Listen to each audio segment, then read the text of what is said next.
underwater city that was lost for thousands of years, found by amateur divers.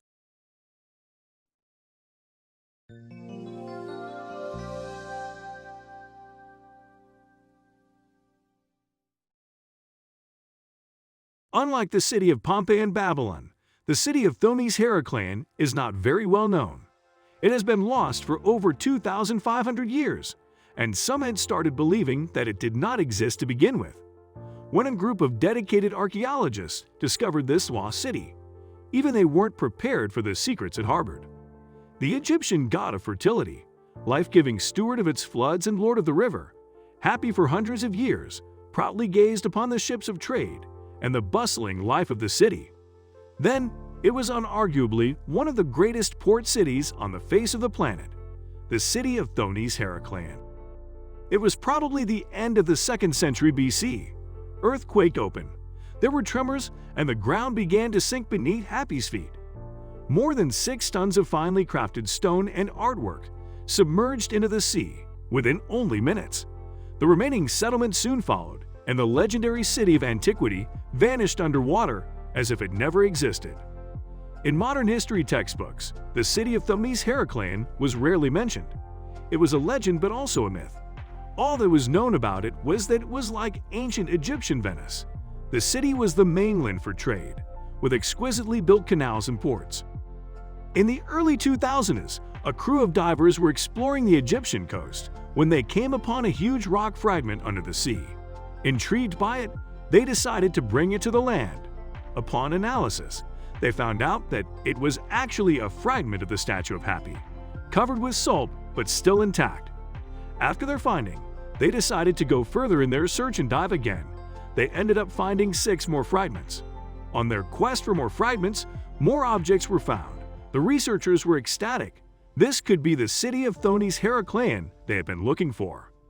Archaeologists took upon themselves to find this lost city and prove to the world that it was not just a myth. They screened the area of the Abu Qur Bay off the coast of Egypt for years, and finally, their dedication paid off. Only they were not prepared for what they were about to find. Hidden 6.5 kilometers off Alexandria's coast underwater was the city of Thonis-Heracleion. Aurelia Masson-Berghoff, curator of the Sunken Cities exhibition at the British Museum, said, "As an archaeologist, discovering a tomb is exciting, but it's the tomb of one individual." She continued, "Discovering a whole city, which was home to thousands and thousands of people over more than 1,000 years. Well, that's something else." Frank Gaudio and his team of archaeologists found 64 ships, 700 anchors, statues as tall as 16 feet, treasure chests of gold coins among the underwater ruins. And this was not even the beginning. There were also temple ruins, jewelry, pottery equipment, oil lamps, and much more. Among the most breathtaking finds were the remains of a temple dedicated to the G0D Amun-Jereb and the sarcophagi of animals that were chosen for offerings.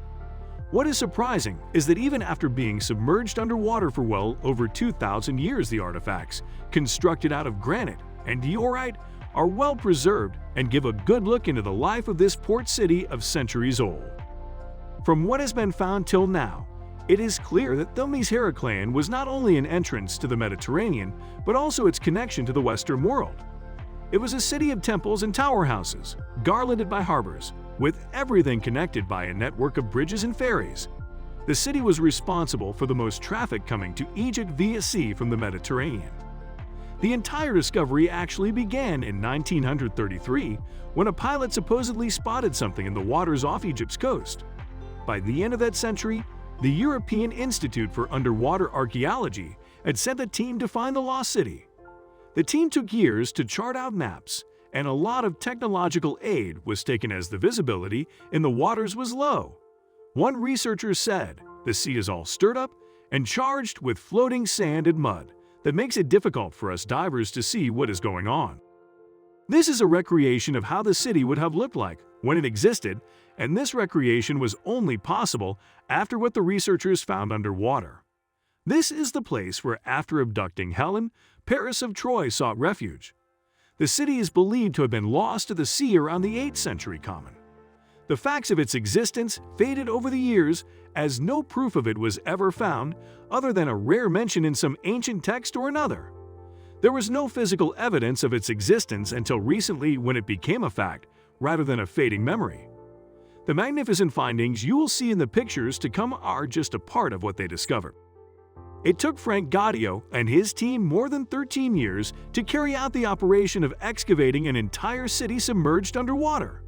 It was worth the time and effort, as the objects they found there are nothing short of amazing. Their work literally paid off, as they stumbled across a lot of gold under there, proof of the wealth of the long-lost city. It took more time for the excavation team than expected, as the city was quite big. They did not expect a place, which was almost like a myth a few years ago, to be as huge. What is surprising about the statues is that even after being underwater for thousands of years, they were still intact. The Egyptians used materials that were long-lasting and that stood the test of time. Discovering was one thing and carrying out the excavation hole another. The statues weighed tons of kilos, and it took a larger team to carry out the process of bringing the artifacts to the surface. It is two different experiences, seeing a city submerged underwater and bringing it back to land to recreate it. One lucky man to have seen this is obviously Frank Gaudio. In the picture above, he can be seen examining with awe a statue of a pharaoh. This city was not submerged underwater without a big natural disaster being the cause. Something terrible must have happened to have left an entire city to sink in water. If it was indeed an earthquake, it did manage to destroy some artifacts. The steel you see in the picture was discovered broken in 17 pieces. The lucky divers managed to find them all and pieced it all together like a puzzle. But one of the most incredible discoveries was the statue below. This is a red granite statue that weighs more than 4 tons. It was found near the huge temple of Heracleion. Coming across these statues in almost intact condition was nothing short of a miracle for the divers. It was as if they struck gold, and more was to be found. This magnificent statue is the representation of a Greco-Egyptian queen, which is carved in dark stone. No one could have thought that the legendary city, which had been almost lost from history, would resurface in such mystifying glory. Getting this heavy steel out, which the diver Frank Gaudio is pointing at in the picture above, was a tedious big task for the divers. Digging a little into history, researchers found that around 370 before Christ it was ordered to be built by Nectanebo I. One would wish it to be an Aladdin's lamp, from which the genie comes out to make your wishes come true. This bronze oil lamp, almost in a normal condition, was quite an amazing discovery for the divers, as it is as old as 2nd century before Christ. The discoveries of statues seemed endless. The city was surely very religious, as this was another pharaoh statue, which measured more than 5 meters. This is how the divers literally struck gold. Somewhere in the south of the city, they found this gold plaque with Greek engravings.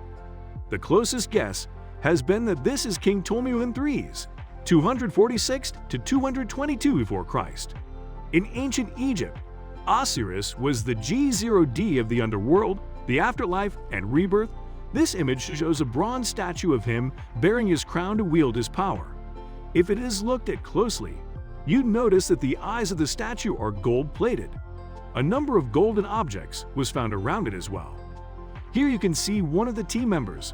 Following the protocol of taking exact dimensions of the statue, they would later take out of the sea. Since this site in Abakar Bay is such a rare find, all was to be documented properly down to the last decimal. Another item found worth preserving was the one in the picture below. The ancient Egyptian settlements were so rich that even their utensils were made of gold. In the picture, you can see a shallow dish made out of gold, which was used for the purpose of serving and drinking. When divers came across this beautiful statue, they were amazed by the sculpting details.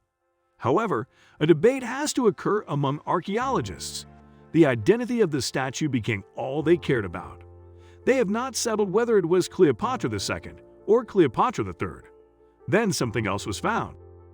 This is probably the find of their lifetime for the people engaged with this project of recreating the entire city stone to stone back on land.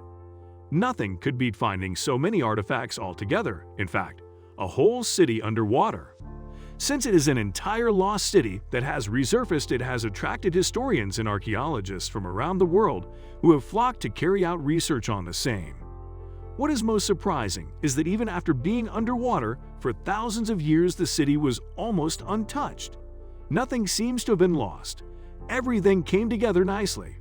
The city was sitting there underwater, just waiting for the day it would be resuscitated. This is the granite statue of Hapi, and it is among the few statues of its size from the ancient past to have been discovered in almost unscratched condition. Mesmerizing, isn't it? But this is not the end of this city. An entire museum can be made for the city of Thonis-Heracleion, a big one. Masson Berghoff, one of the researchers involved in the project, said, "My hope is that future discoveries will enable us to shed more light on the lives of ordinary people. We hope to find out more about an entirely new civilization too." This unexpected discovery makes one wonder what other things could be hidden from human sight, and feeds the hope of finding other lost cities that were long believed to be just myths.